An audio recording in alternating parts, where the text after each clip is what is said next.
my really aspirational process of thought for this was just like, what if somebody like Twitch or like an organization such as Twitch or YouTube had a just like rev split?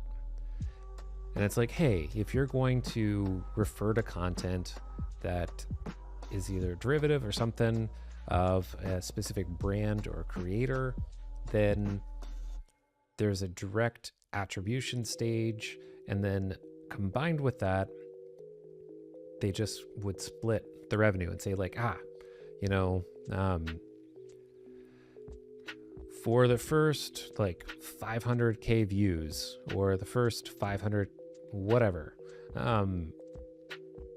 you know, we'll have this rev split, and then after it goes viral, like more kudos to the person who's created the content.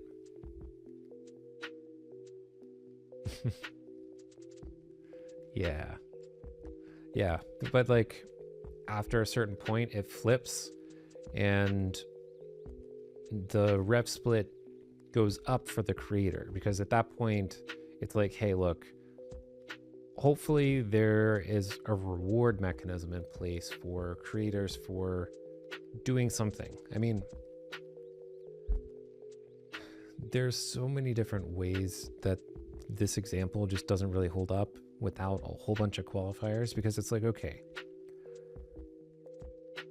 right now they have the DMCA process and they would just take down the content.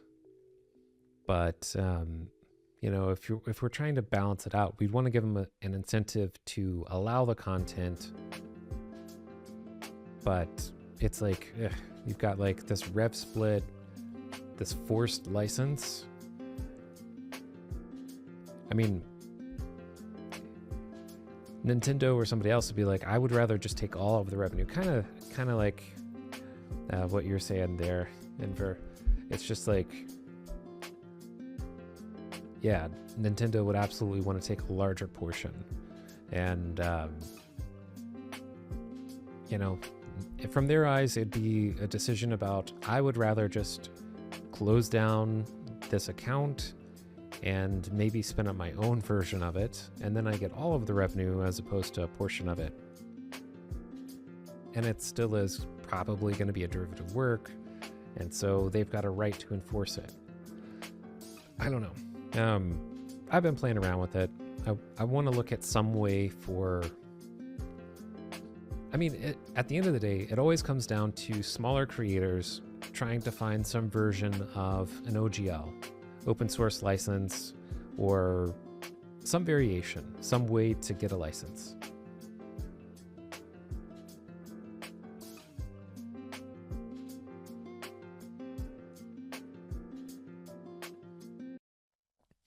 Yeah, that could potentially, I mean, it could potentially work.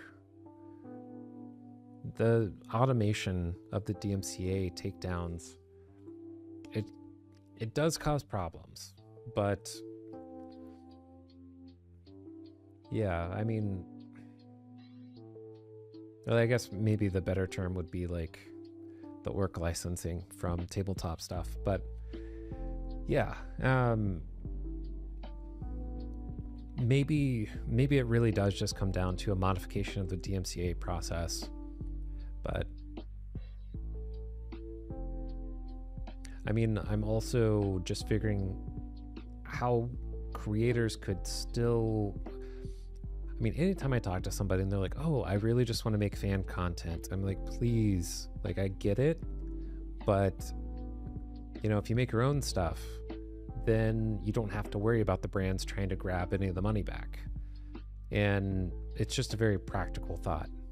But outside of that piece, it's very much just a conversation about how can you convince somebody who owns all of the rights to share a piece of the pie with you. And generally, you have to get to the bargaining table with them. If I'm just a smaller creator, then I'm not going to get to that table, most likely, unless I've got a big project and I can flaunt the aspirations of big dollar signs or something like that. But if there was something kind of like an attribution product, or some kind of tagging system, or a variation on this automation, then I don't know, that might just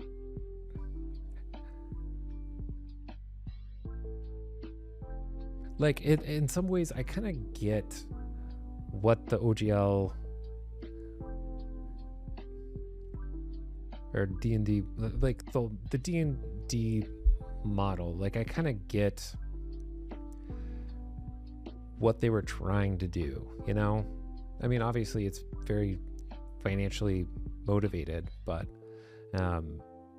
you know, if there were those types of thresholds, I don't know about giving them the content license. Like Noah was saying, I think that part just, it's a bit excessive. But then we just talk about the difference between like ownership and licenses that the original rights holders would get. I mean, should they get any type of right or privilege in the derivatives, the fan content? They normally have the right to, you know, manage that and prepare those derivatives. But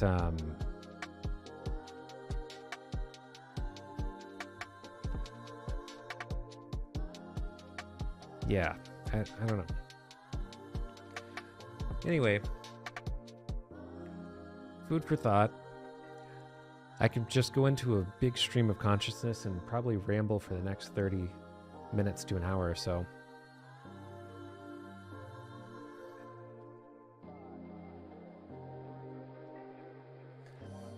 The additive nature of derivative work. I mean, yeah.